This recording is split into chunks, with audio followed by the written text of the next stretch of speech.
ఆగండి ఆగండి, మీరు కూడా బేకరీ నుండి తెచ్చిన డోనట్స్ అనుకుంటున్నారు కదా? అస్సలు కాదండి. బయట బేకరీలో డోనట్స్ కన్నా ఇంట్లో చేసుకుంటేనే టేస్ట్ వేరే లెవెల్ ఉంటుంది.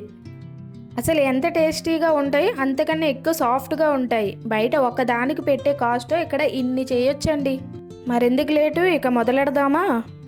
ముందుగా బౌల్లో గోరువెచ్చని పాలు తీసుకొని దాంట్లో 1 స్పూన్ షుగర్, 1 స్పూన్ ఈస్ట్ వేసి బాగా కలుపుకొని 20 నిమిషాల పాటు పక్కన పెట్టండి. ఇప్పుడు ఈస్ట్ అనేది యాక్టివేట్ అయ్యి ఇలా బబుల్స్ వస్తాయి. తర్వాత బౌల్లో 2 కప్స్ మైదా, 1 spoon salt, 1 spoon sugar, 1 egg వేసుకొని మనం చేసి పెట్టుకున్న మిశ్రమాన్ని కూడా వేసి బాగా సాఫ్ట్గా చపాతీ పిండిలాగా చేసుకోండి. దీనిలోనే కొంచెం బటర్ వేసి బాగా సాఫ్ట్గా కలుపుకోవాలి. పిండి ఎంత మెత్తగా వస్తే డోనట్స్ అనేవి అంత సాఫ్ట్గా స్పాంజీగా వస్తాయి. దీన్ని మూత పెట్టి ఒక 20 నిమిషాల పాటు పక్కన పెట్టుకుంటే ఇలా పిండి డబల్ అవుతుంది.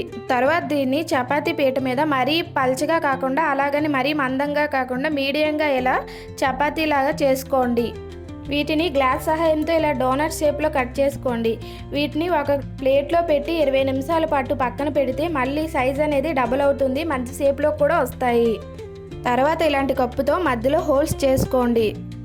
ఇప్పుడు వీటిని మీడియం హీట్గా ఉన్న ఆయిల్లో వేసి కలర్ మారినాక రెండవ వైపు కూడా తిప్పుకొని రెండవ వైపు కూడా కలర్ మారినాక తీసుకుంటే డోనట్స్ అనేవి రెడీ అయినట్లే.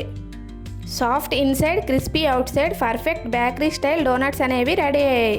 మీరు కూడా ఒక్కసారి ట్రై చేయండి, టేస్ట్ అయితే అస్సలు మర్చిపోరు. Please do like, share and subscribe Sangeetha kitchen menus.